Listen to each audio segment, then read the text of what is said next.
So we contacted the guy and we met him in some neighborhood in Vancouver. And he had this big delivery truck and he opens up the back and there's just one mattress after another. And he's like, okay, what you want?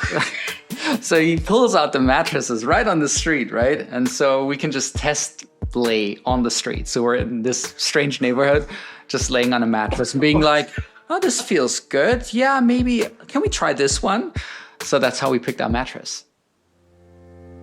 Welcome back to Conversations with Ordinary People. I am Uzodima, and this is part 1 of my conversation with Matthias. In this episode, we talk about growing up, family, bullying, and the experiences that shape who we become. Matthias also shares parts of his journey through different careers and how fatherhood has challenged and changed him along the way. This is a grounded, honest conversation. How's your day going? It's good. I sleep pretty well at the moment. Actually, since we got our new bed. You got a new bed? Well, since we moved here and got our bed. Okay. Do you know what memory foam mattress is? We were quite lucky. We found it on Facebook Marketplace. And there's this guy. He sells, I guess, new mattresses for very cheap. Maybe he gets them, I don't know. The companies need to get rid of them or whatever. But like... So they're new? They're new. So they were wrapped in plastic. And we thought, okay, I mean, $700 is still a lot of money. But for a mattress like that, it's a very good price. So we contacted the guy and we met him in some neighborhood in Vancouver. And he had this big delivery truck and he opens up the back and there's just one mattress after another. And he's like, okay, what you want? So he pulls out the mattresses right on the street, right? And so we can just test lay on the street. So we're in this strange neighborhood, just laying on a mattress and being like, oh, this feels good. Yeah, maybe, can we try this one? So that's how we picked our mattress. And just like that, yeah, on the street? On the streets of Vancouver. And then we loaded it up in our van that we rented. And yeah, that's and you got yourself a cool mattress? A really good mattress for, I don't know, like a fraction of the third of the price maybe. That you tested on the street? Yeah. So good. That's good. So since then, we've been sleeping very well. Yeah. Sometimes too well. I have trouble getting up at the moment. So back in Germany, our old bed, we had a lot of back issues. And we got a new mattress, and that was still terrible. So I think both my girlfriend and I were very happy right now with. You needed a memory foam mattress from a guy who sells them out of his truck. That's right. That's what you needed. Yeah. That's what Vancouver gives you, I think. Yeah. Is that usually in Berlin or Germany where people would do deals like that? I think it was more Canadian in a way. I think Berlin is very special. So the 6 years that I lived in Berlin, I got a lot of stuff from something similar to Facebook Marketplace. So we got similar platforms there. And I think Berlin people love that as well, sort of recycling, upcycling. There are a lot of spots in the city where you just put stuff outside and people would just take it. Yeah, okay. It's sort of a common thing. Even in front of our house, there was this thing, we called it a Bermuda Triangle. And really? Yeah, because you would put stuff out there and it would disappear. Like within the next 10 minutes, usually most of the stuff was gone. Somebody needs it. It's crazy. So I like the concept. That's good. I think Facebook Marketplace over here is also sometimes very frustrating. It's not the best platform to use. Navigating within the app, I guess there could be a lot more done to make it more smoothly. So the user experience. The user experience. But then there's also the same phenomenon that you have also in Berlin, and I'm sure with any other sort of secondhand app that works in the same way. Like people are anonymous and it's sometimes frustrating. It's sort of people don't respond. People don't show up. People answer more rude maybe, or it's because you're anonymous, you don't have the same behavior that you would have. Yeah, that's true. So you mean like sellers? Selling and also buying. Buying, okay. Yeah. Yeah, it's true. Sometimes people express interest and then they just ghost you. Yeah. Right? Yeah. It might feel like the same thing because even if you have a store, people go into the store, ask you a couple of questions, and you just walk out. And you don't necessarily want to buy it. I get that as well. It's funny you said you guys called the place you used to put used furniture Bermuda Triangle. I was fascinated by that whole idea, the whole concept. That was like my childhood. Bermuda Triangle. Bermuda Triangle, yes. I used to go, there was this family friend.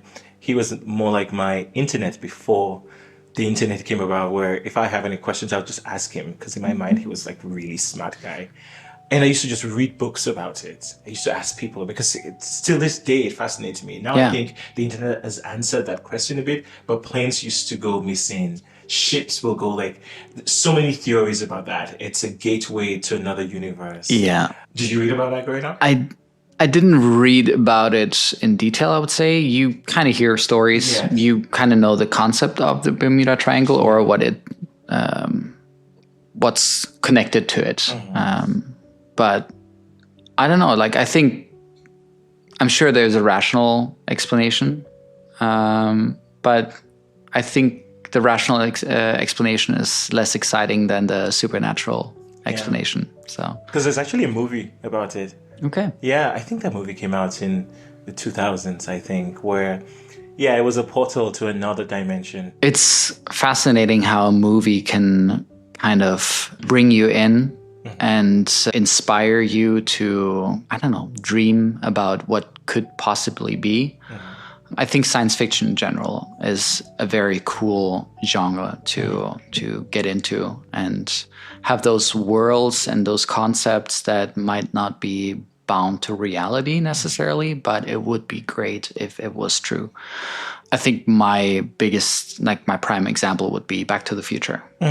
Classic. I mean, as a kid, I would watch this movie over and over and over again. And I was obsessed with the time machine and just with the concept of time travel. Yeah. It's very intriguing. And sort of this approach of just building something out of whatever you have available in a way, and just tinkering.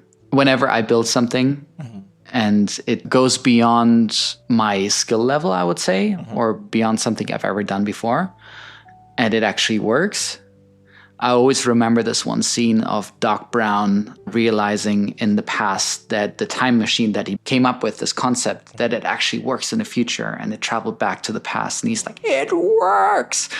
I always think back to that. I always think this is like, yes, I totally get it. Like this excitement of creating something that actually works. I think that's beautiful. Yeah. That's a cool feeling. Yeah. Yeah. Yeah, it is. If you could build a time machine and you could go back to your 15-year-old self, what would you do and what would you say? Oh, good question. I would say, don't worry too much about the future. It all kind of comes together. I think I was pretty awkward with 15. I think probably like everybody else with 15 as well. I would tell my 15-year-old self to maybe dress a bit better. Or like think about style or clothes a bit earlier than maybe 20 or 21. I would say I think I was not very, very confident during that age. And that changed when I got into theater. Okay. And it was like political satire, like we call it cabaret in German.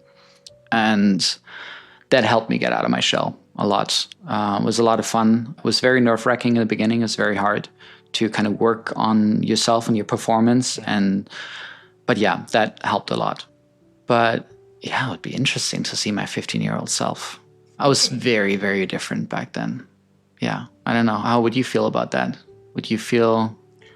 At 15, my 15-year-old self? Oh, man. That was a very interesting period of my life.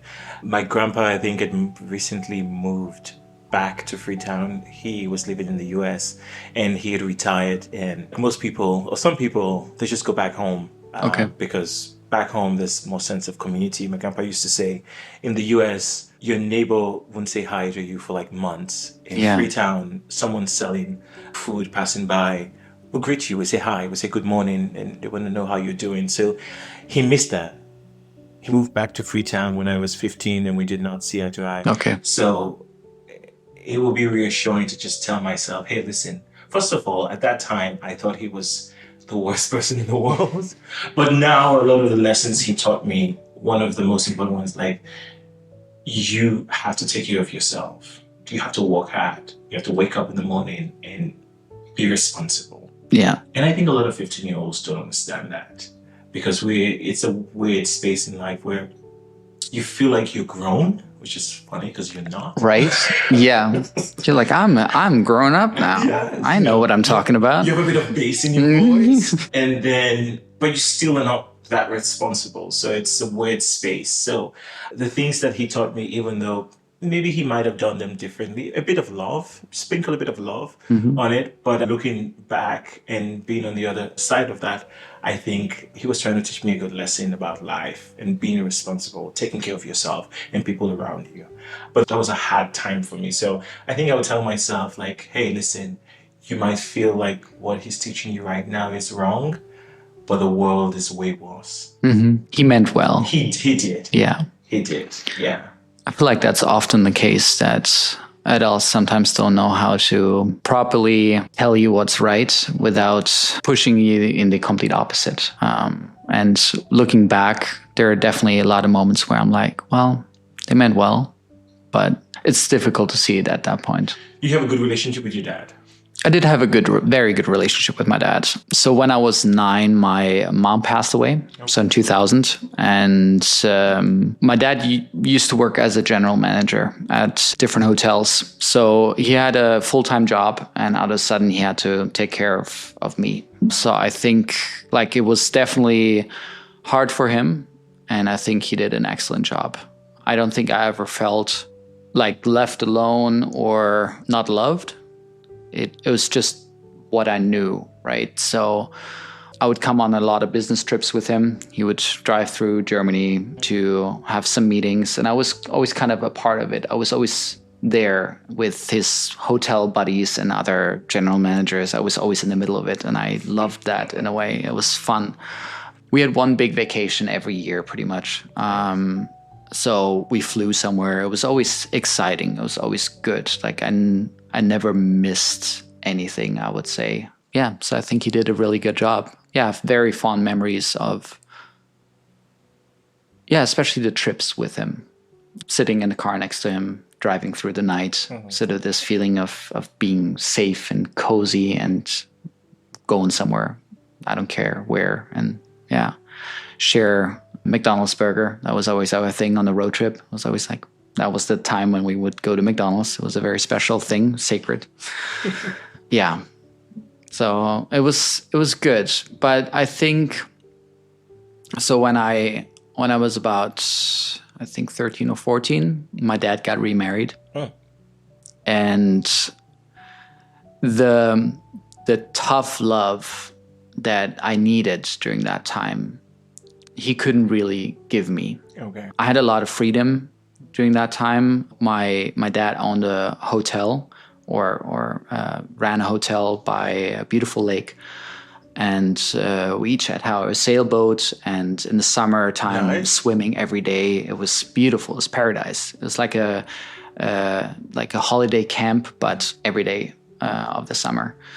Yeah, so I had a lot of freedom, but since my dad was also so busy with running the hotel and busy with everything else, that I think I needed some tough love. And my stepmom at the time, she gave me a little bit of tough love. There were definitely some moments or some times it was kind of hard to accept in that moment, but it helped me in the long run to toughen up a bit and, I don't know, look myself in the mirror and realize that some things I should change to become more grown up, or to, good life lessons. And did you accept those lessons? Did you embrace them, or was it more, now looking back in hindsight, you get them? But at that time, what was going through your mind when you felt your stepmom was being a bit tough on you? In that particular moment, in that very moment, it was tough to accept. But I think I realized I could benefit from it fairly, like pretty much straight away. So I think that was good. It was not a life lesson that I learned further down the road.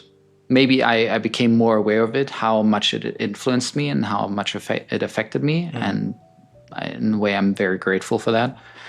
But yeah, it was also a tough time for sure to be in this household. I was an only child before then, and she brought 3 kids into the new marriage. And so all of a sudden I had siblings to deal with, a whole new set of circumstances. So it was tough to get used to that.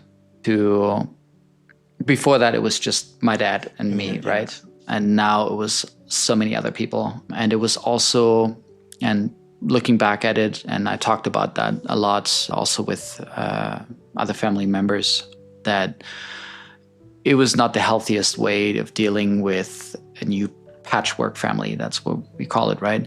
My dad and I never really were allowed to have one-on-one time anymore. Oh, wow. Yeah. So it was kind of a forbidden thing, or because it was always displayed in a way that he would prefer me over the other kids.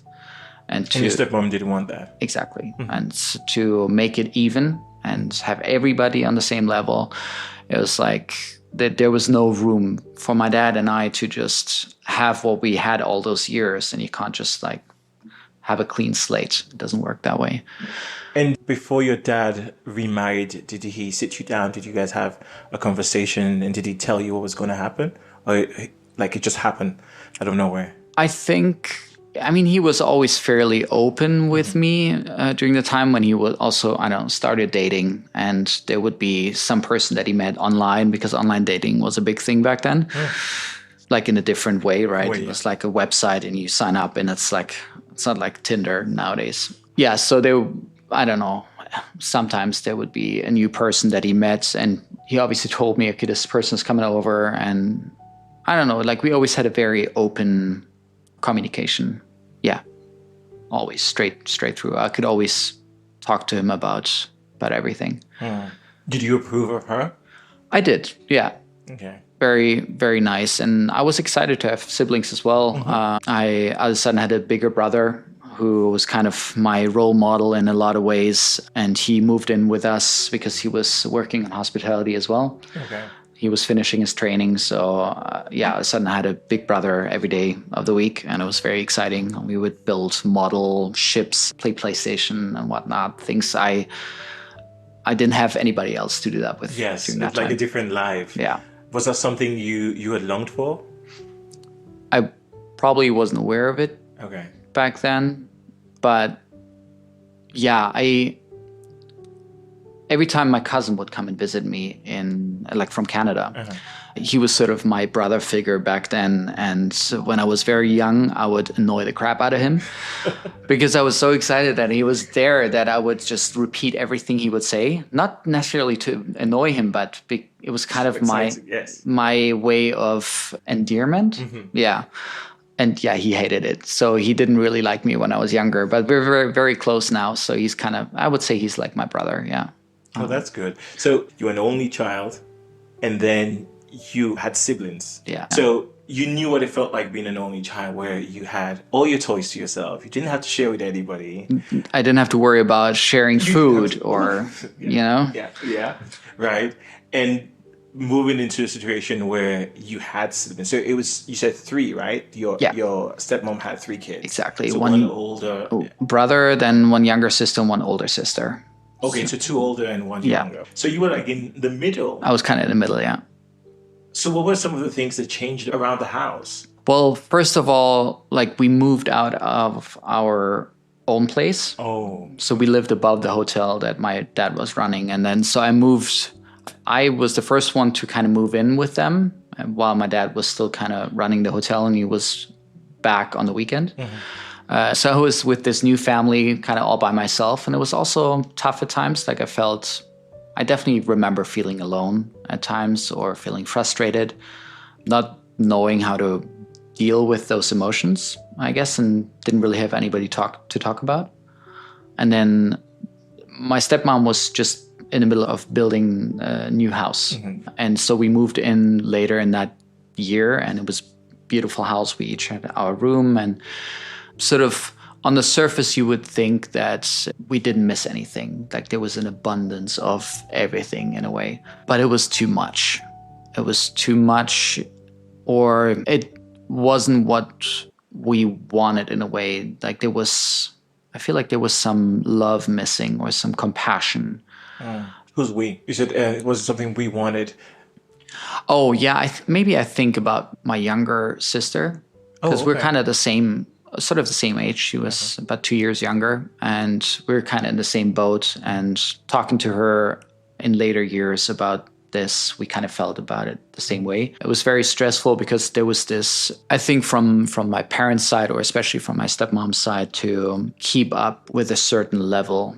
There was a certain expectation it always had to be something new, something better. I think she made a good amount of money, so she felt like she wanted to spend that as well, because like, why not?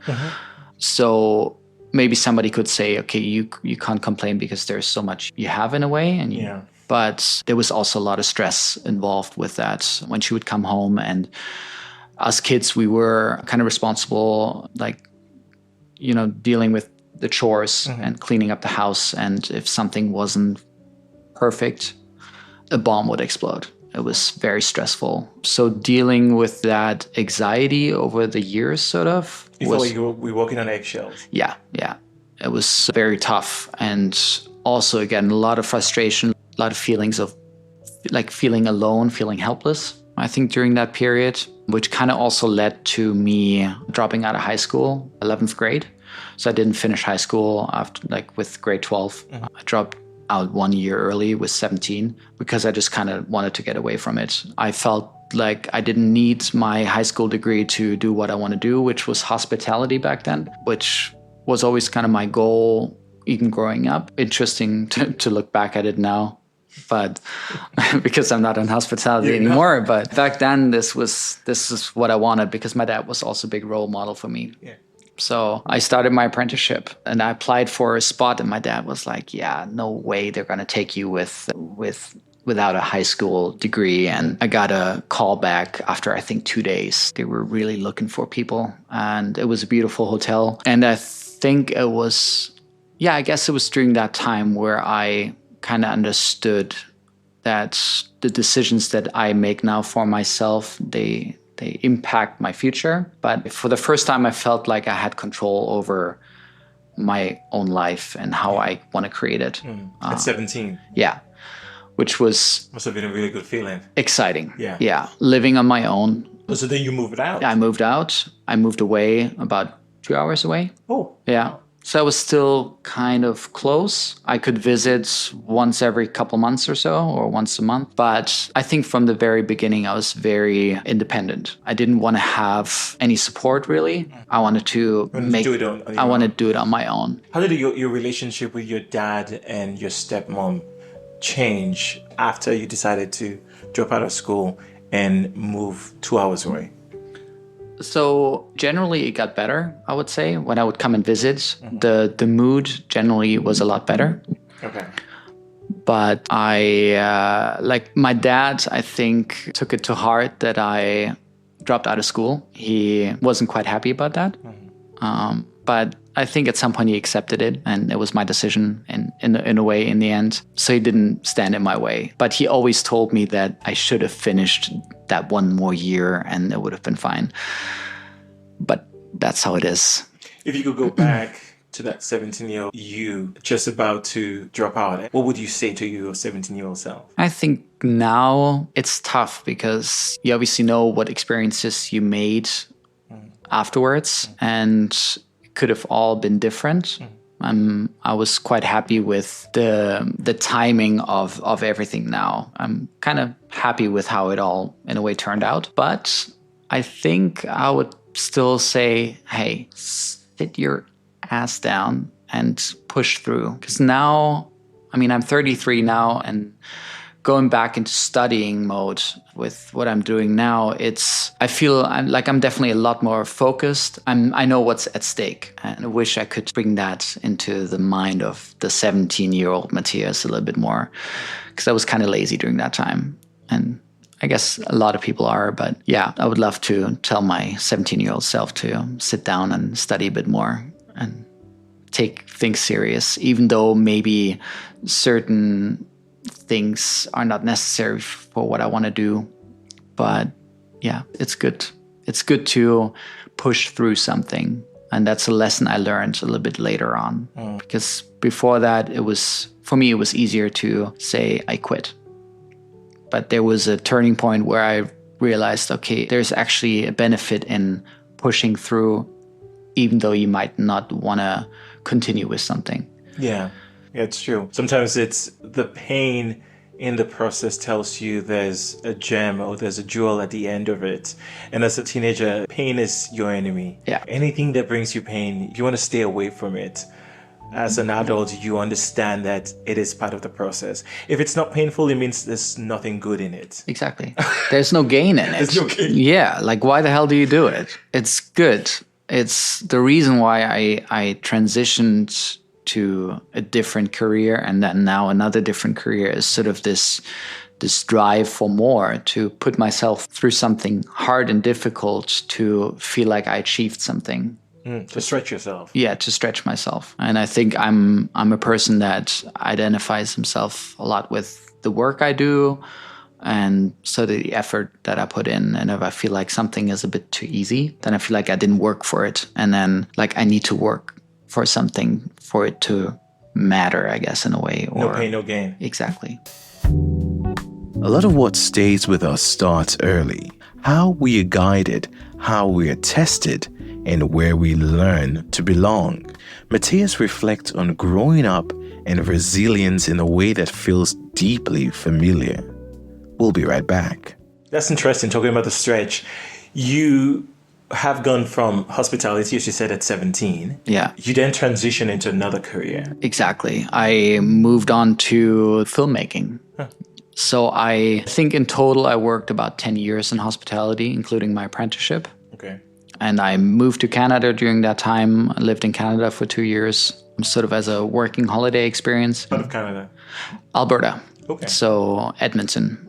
And I worked at a hotel as a bartender. It was a really cool, fun time. I was 21. I felt very alive and sort of, free. I had money for the first time that I could actually spend. I wasn't very responsible necessarily during that time, but it's also a lesson that you learn. And then I moved around. I lived in Australia for a tiny bit, and also in Seattle, which was also a very beautiful part or a beautiful time. Yeah, I enjoyed Seattle a lot. I loved the people and the city and the mixture between having the ocean right there and then the mountains and just the whole vibe. Mm-hmm. Yeah.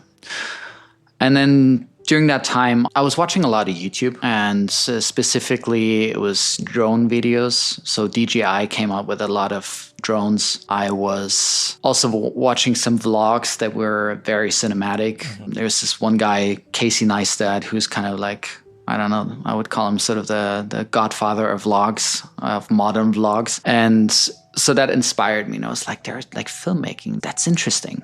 And so I moved back to Germany and worked as a sommelier for a year.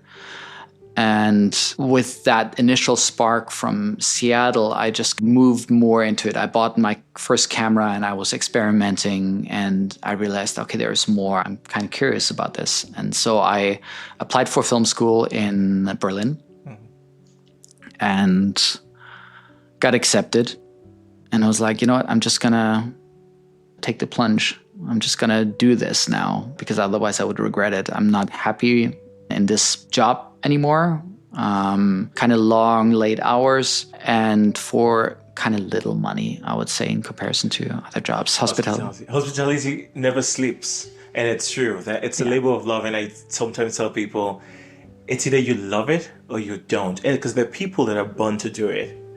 I spent 5 years in the industry in hospitality, and after that I was like, nope, that's for me. So I can understand. And you did 10 years. Yeah. Double what I did. But was that your dream growing up in the industry, so to speak? Yeah. Right? Yeah. You saw your dad being a general manager. Was that what you were aiming for?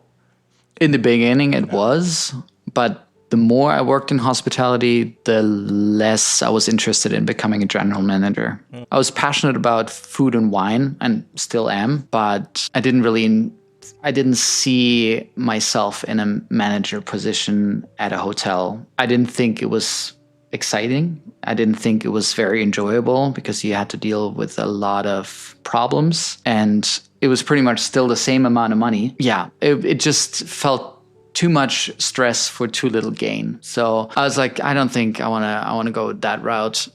So I moved to Berlin and I took the plunge, went to film school for 1 semester.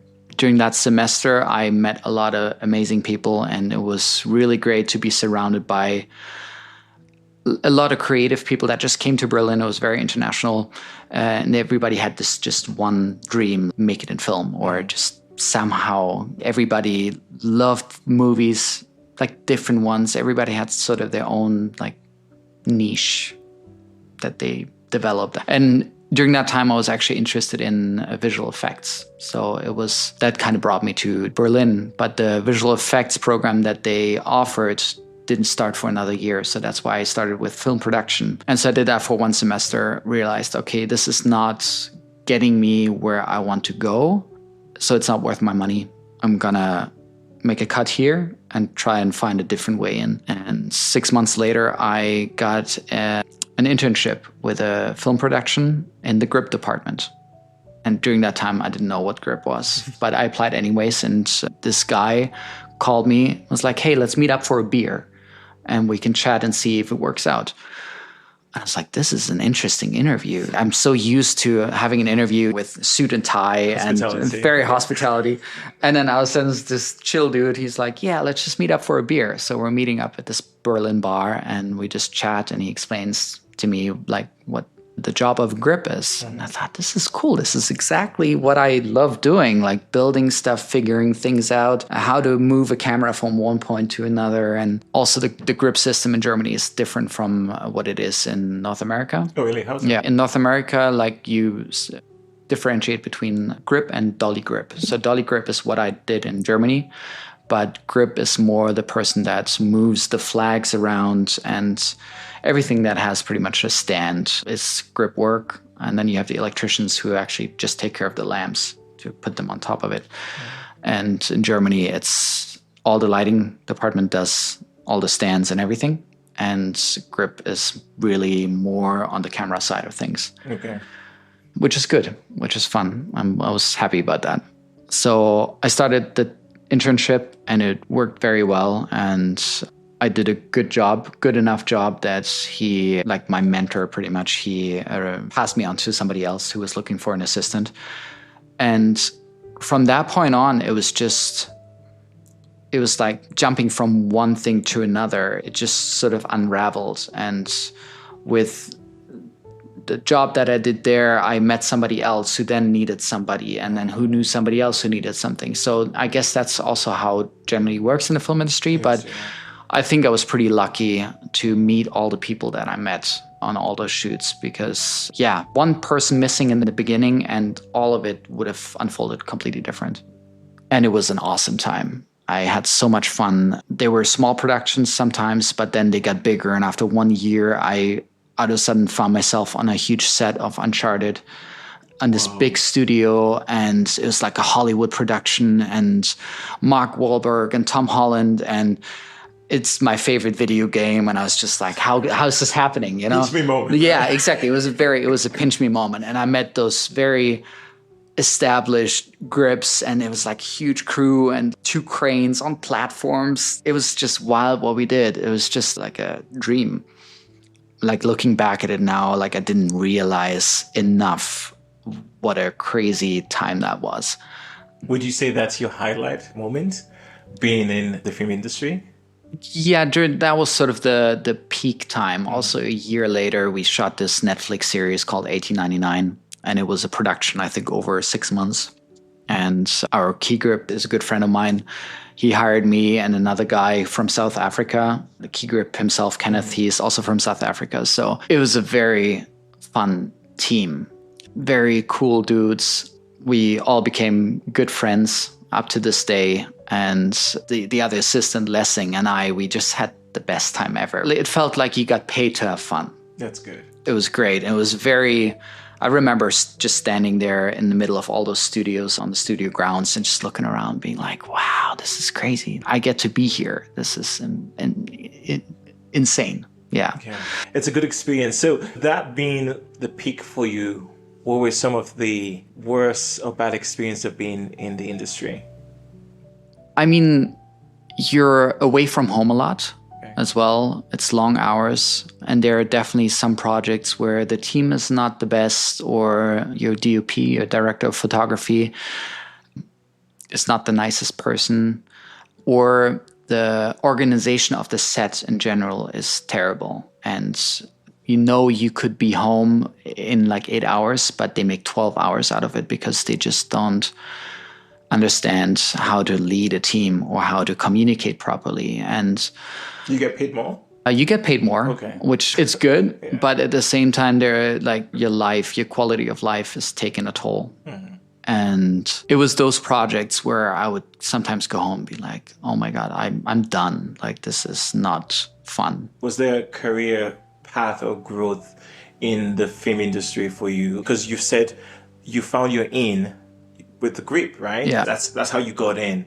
Were you content just being a grip, or did you see yourself becoming a DOP eventually, or making your way to production, becoming a producer? I think it was always more camera focused or technical focused. Okay. There was a point where I thought, okay, I don't want to be a DOP. I don't want to have all that responsibility, but I wanted to be a camera operator. I enjoyed operating the camera, having somebody to tell me, hey, try and get this shot, but I don't have to worry about the big picture. I think I would have liked that, and I had a couple opportunities here and there to do that. But also being a key grip was a great experience to, especially towards the end, having an assistant, so actually having a team to lead in a way, and thinking about like how to be efficient and think of, like, you have to come up with solutions for problems. It's kind of problem solving in a way. So your DOP comes up to you and it's like, hey, I want to have this camera moving from this shot to this shot, but there's a mirror, for example, so you need to be low. How do we get there in the least amount of time and it's nice and smooth, and maybe the actress can walk across as well, so no tracks, for example. And so you have all those constraints and you have to think about, how do I achieve this? And I enjoyed that part. But often enough, the DOP or the DOPs in Germany, they already have their mind made up. So you're kind of just the executive person. Like, you're not really thinking on your own. You're more just there to execute. And missing sort of that creative side of things was also getting to me, which kind of led to me being less and less interested in the job. It was still fun to have a great team and shoot at different places. I mean, my personal Berlin, in that sense, the way you experience the city, I think is very different from a lot of people that moved to Berlin, because I saw so many different places from the backside, or some underground tunnel, or we shot in a subway tunnel at one point, or in this abandoned cellar underneath this industrial building. Like, you get to shoot at all those different places, and it's kind of a surreal scenario. You just make yourself at home in this particular spot for 8 hours, and then you're gone again. So you show up, you're like, okay, this is ours now.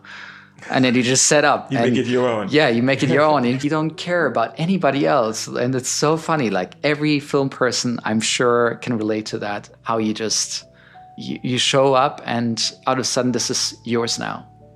And if somebody else, like pedestrians or whatever, you don't necessarily care about them. Like, we're working here. This is how we're, Yeah. So it's kind of like ownership that comes to being on a set. It's true, because I do a bit of commercial as well. And when you clearly know the production is renting this house, they do take care of the houses and everything. They'll put like plastic all over just not to damage pieces of it. But then they own it. I guess that's the benefit of being a creative, where you have to embody the element or prop. Because in that sense, the space, those streets or wherever, those are props, right? You're using them, and they have to embody them and really and embrace them.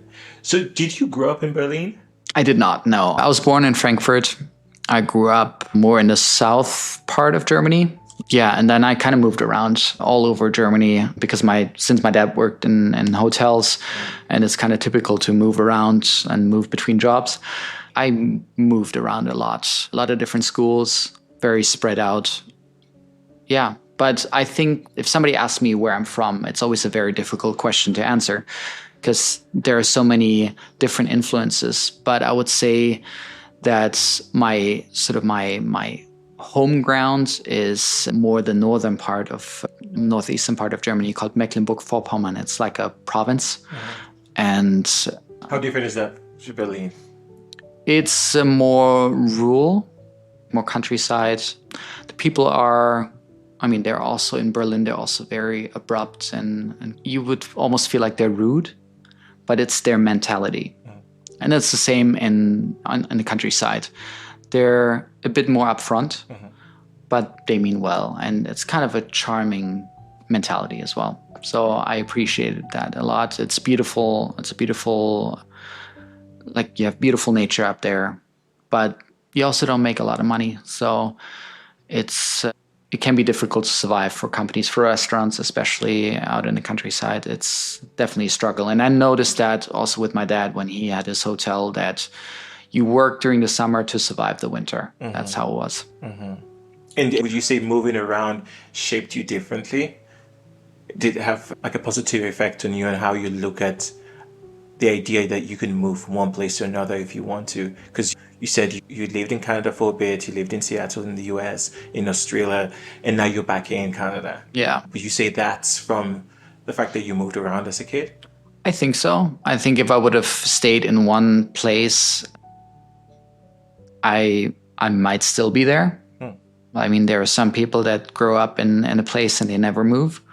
But for me, yeah, I guess the idea of just packing up and moving somewhere else was always there.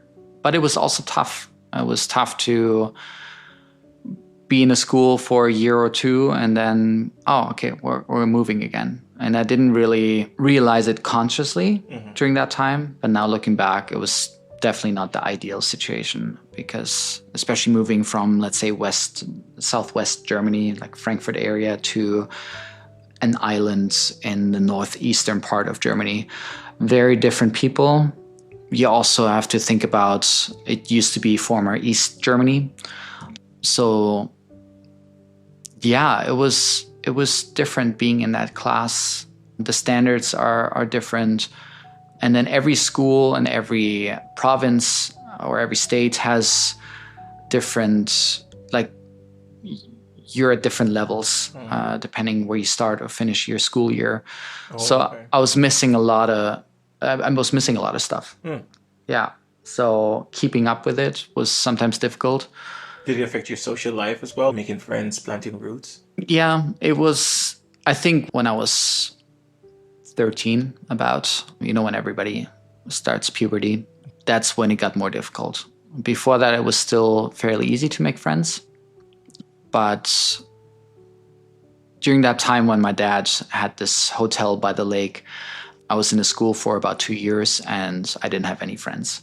Wow. Yeah, I was being bullied a lot. My self-esteem was down bottom. I was just kind of in my own bubble, I guess. I wasn't really interested in what other kids at the time were interested in. Every boy was playing soccer. I was the only guy who didn't play soccer, and that was a bad thing, I guess. And then I was kind of a late bloomer as well. So all of those factors just played into it, and kids are mean. And yeah, so it was difficult to,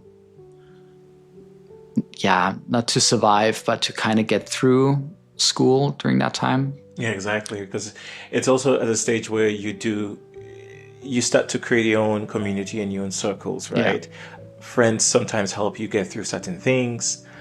Did your dad know what you were going through at that time? I think he did, but he also didn't really have a solution for it, I guess.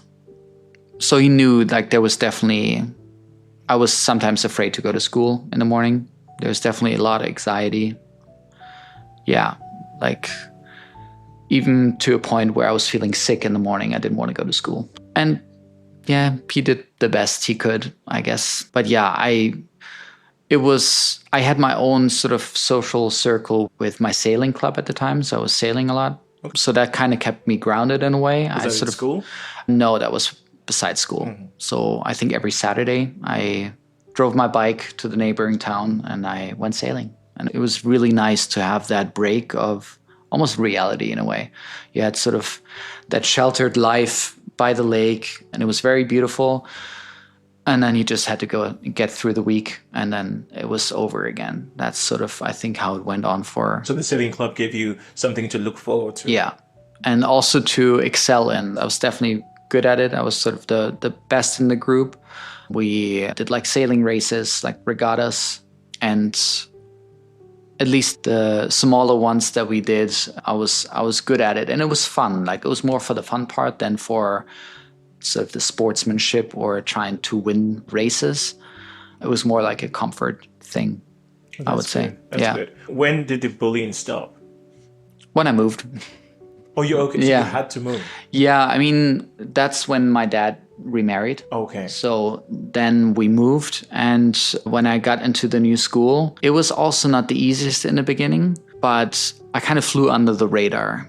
There was one other person that had it worse than me in a way. So she got bullied a lot, which was also not great. But that saved you. That kind of saved me. They kind of left me alone a bit. So I was able to take a breather and find my own circle of friends. And that's when it kind of went back up again. Then I started with theater and it all went good again. And you found your tribe. I found my tribe, yeah.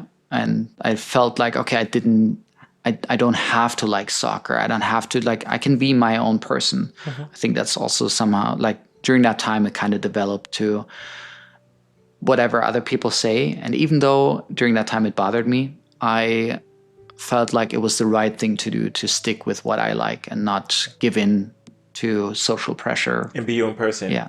So if you could talk to those bullies now, what would you say to them?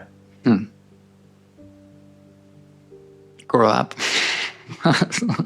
Like, I don't have any resentment anymore, I would say. Like, there was definitely a time where it still bothered me, but that's been long gone. Yeah, we're kids, right? They didn't know any better either. During that time, you think like everybody knows better, or you kind of get intimidated by other people's opinions, and you feel like you have to almost give in or have the same opinion. And obviously now you're much wiser when you grow older. I think wisdom is when you know more than you knew before, but you still don't know anything. That's kind of my motto. That's a good one. Yeah. And if you could talk to someone going through what you went through, being bullied, what would you say to them? Oh, man, that's a tough one. It's so tough to survive school in a time like that when you get bullied. I would say, first of all, don't worry what the other people say. Stick with what feels right for you. And you'll make enough friends in the future. Why would you want to be friends with somebody who act the way they act? So it can be tough, and I don't think I have the ultimate solution to that. Definitely speak to your parents about it. Mm-hmm. And so they're at least aware of it. They can somehow support you emotionally. Yeah, it's going to get better. What do you think parents should do? Because I think you see a lot online where kids are being bullied. They do talk to their parents. The parents are aware. Sometimes they talk to the schools, talk to the parents of the bullies. Like nothing has been done. The bullies are being protected. Mm-hmm. Which is weird because we should protect the victims, not the bullies, right? Yeah. But the system should be able to do something, but it feels like the system is helpless against the bullies. And now it's getting worse. Kids are losing their lives because of bullies. Yeah. What do you think should be done? I mean, a lot more responsibility on the school side, being more aware of it, taking threats seriously or taking advice from parents seriously. And finding a way to get through to the bullies, because I'm sure most of them are sort of aware who's the bully in the class or in the school, but they feel like they can't really do anything. And it might be hard to talk to the parents of those kids as well, because they're like, no, my kid's not a bully. Man, yeah, it's a tough one. I don't have a solution for it. It kind of reminds me of that. There's this series, I forgot the name of it now, but Adolescents? No, it talks about bullying. And there's this, I think, Hannah Baker. So it's a story about this girl who killed herself, but she left tapes for all the people that... Yeah, the bullies. Yeah, all the bullies. Yes, I know that one. And I thought that was a very strong message, strong story to address the topic of bullying. What would you think? Do you have an idea? Well, I have 3 kids. They might encounter that in school. So one of the things, my wife and I have always talked about, it's that the parent, you need to show up.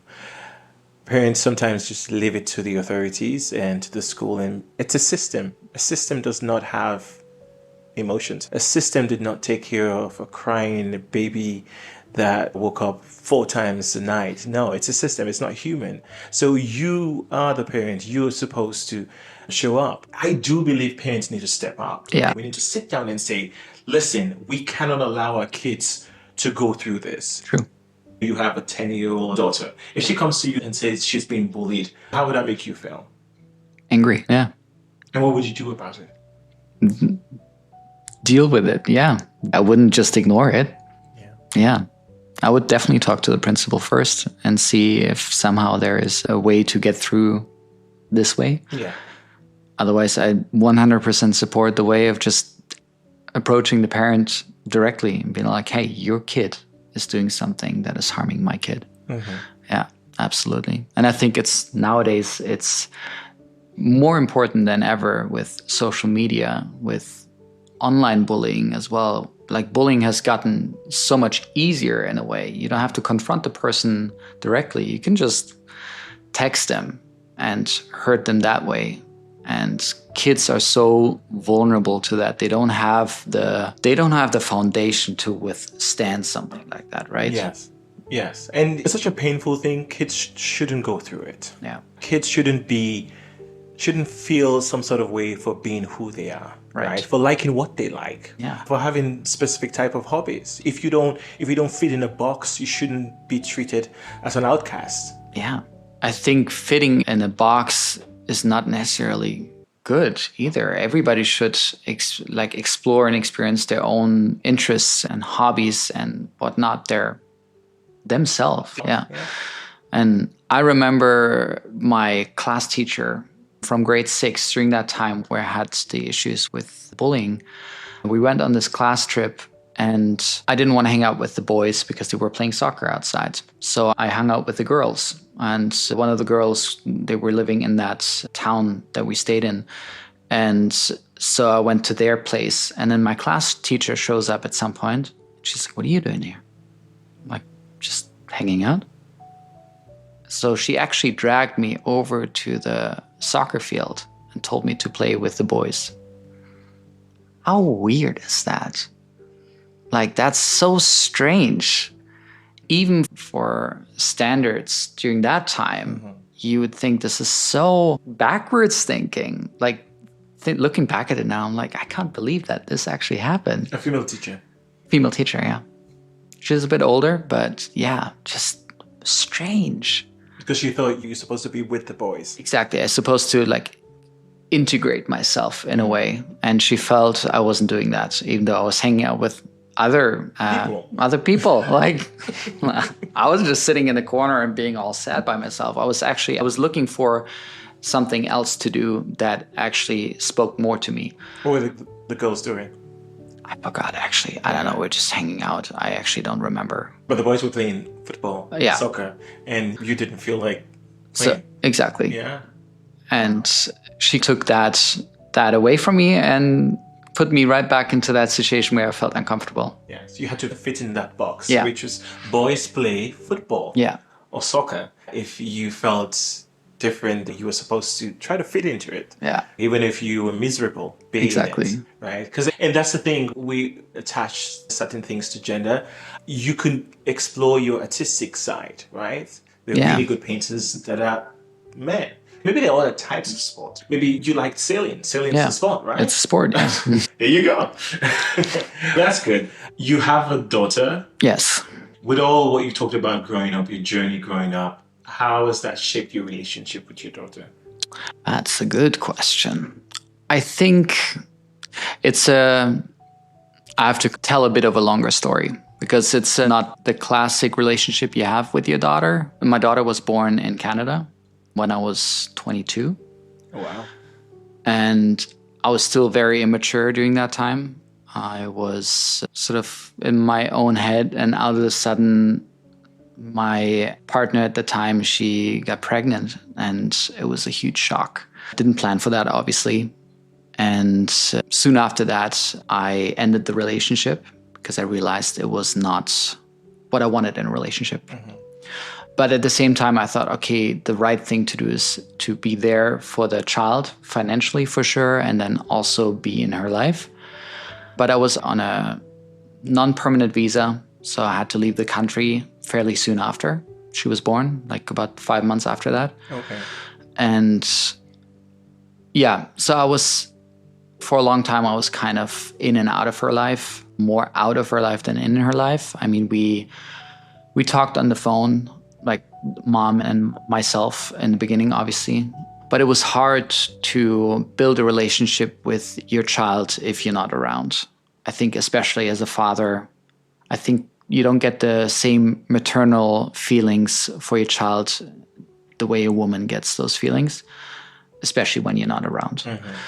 And so there was a lot of anxiety attached with everything in a way. A lot of anxiety, a lot of resentment. It was a tough time. It was tough to stay in contact and put myself into that uncomfortable situation again. Maybe also to be reminded by not something that failed, but something that didn't go as planned. And there was no way of correcting it in a way. I felt powerless as well. I couldn't stay in Canada, so I had to leave. I couldn't come back. I tried to study in Canada, but I didn't have the financial means to support that. And while being away from Canada, I, at some point, obviously started building a different life back in Germany again, and then in Berlin. And balancing those two worlds was very hard because there was sort of the past still, and it was still not very... It wasn't settled, or it was still kind of an open chapter. Yeah. And to combine those two was very difficult. And I'm still, I would say I'm still struggling with it up to this day. I think it's getting better. And it's good that my daughter is at an age now where I can have a conversation with her and I can build a relationship with her directly. So I think that's cool. It's cool to see a child grow up and see how a character develops. But yeah, I would say I didn't handle it the best way I could have. I handled it immaturely at times and selfish at other times. It's kind of trying to figure out who you are and what you need to do, who you want to be. Yeah, it was a difficult time. And then also not being able to have any influence on the way your daughter is being brought up, because obviously you're not there and you don't really necessarily have the right to intervene because you're not there. You're not there. That's true. So obviously there are things that I would do differently. And then again, there's this feeling of helplessness or not having a say in it. And I think that's also sometimes difficult to deal with, also up to this day. Yeah. How's your relationship with her right now? I would say it's getting better. I know I can always do more. I can always text more. I can always call more. And that's something I'm still working on up to this day. But I'm glad I live closer to her now. So I can also integrate me being a father to her and her being my daughter. I can integrate that into my day-to-day life. Oh, that's good. And it's definitely harder to do when you live, I don't know, 10,000 kilometers away. Yeah. And then maybe you might have a barrier of visa. Yeah. And all of those things to jump over before you see her. When you think of yourself, Matthias, you see yourself as a dad? I would say it's not the first paragraph that comes up. It's not something I lead with. It's more something, for the longest time, it was sounds maybe stupid, but like a fun fact. It was like people were like, what, you're a dad? They didn't see me as a dad. And I'm sure it's also because I didn't act as a dad. It wasn't as if this was something that was present in my life. Obviously, she was also not there. So it doesn't come up in a regular conversation, because when I dealt with people in my past life in Berlin, it's not something I have to think about during the day, be like, oh, I have to pick up my daughter later, for example. So it's a very, in a way, privileged way, because for 10 years, her mom raised her all by herself. And that was not easy for her. And it was very easy for me to just have that on the side, to just pay attention to it when I want, in a way. I think I struggle with that, to deal with it. I acknowledge it, but it's sometimes difficult to get out of that pattern, I would say. Yeah. What was the conversation like when you told your dad that you were expecting a child? I was very nervous. I remember that, actually. I was sitting in his apartment. I was visiting him because I had a month between two visas where I was in Germany. And I was sitting on the couch. I think we were watching a movie. And, you get sort of that anxiety feeling. You're like, oh, God, I need to tell something. And he was definitely shocked, I would say. But I think he took it well. And during that time, there was still the possibility of this relationship working out. And the idea was to move to Canada and start a life there. And so it was kind of a thing, well, this happened now, but just got to deal with it. Yeah. So he wasn't mad? He wasn't mad. No, he was definitely not mad. It was more a shock and then acceptance. What about the rest of your family? I think my stepmom was also shocked, but she was also excited. Nobody in the family would have thought that I was the first to have a child. That was also very fun. Yeah. What did your siblings say? Yeah, they were quite surprised, I would say, yeah, from what I remember. I definitely remember this. Okay, if we would have bet, nobody would have bet that you are the person that has the child. Also, I think because I was such a late bloomer, I was very much a child still when I moved out. And when I moved to Canada, I was kind of 3 years behind in a way. I was going through stuff that I should have gone through with 18 or 19 when I was 21, 22. Would you say being a late bloomer was one of the reasons why you were not ready to be a dad? Yeah, I definitely felt I wasn't ready for it. Okay. I was very overwhelmed by the situation. There wasn't really, I felt like I didn't really have any help or guidance in that matter. As I listen back to this part of the conversation, what stands out is how non-linear growth really is. Confidence doesn't arrive on time. Careers shift. And becoming a parent changes how you see everything. This part of the story is about becoming, not arriving. In part 2, Matthias talks about starting over, taking real risk, and committing to a completely new path. He also shares something deeply personal, something that reshapes how he sees life, family, and himself. If this conversation resonated with you, Part 2 goes even deeper, and that's where we'll pause Part 1. Thank you for listening and for holding space for conversations like this. If you're navigating change, growth, or uncertainty, I hope something here reminded you that you're not alone in it. I'll see you in Part 2. That's it for this episode of Conversations with Ordinary People. Follow, share, and leave a quick review. And if you've got a story to tell, reach out. Until next time, be open, be kind, and keep the conversation going.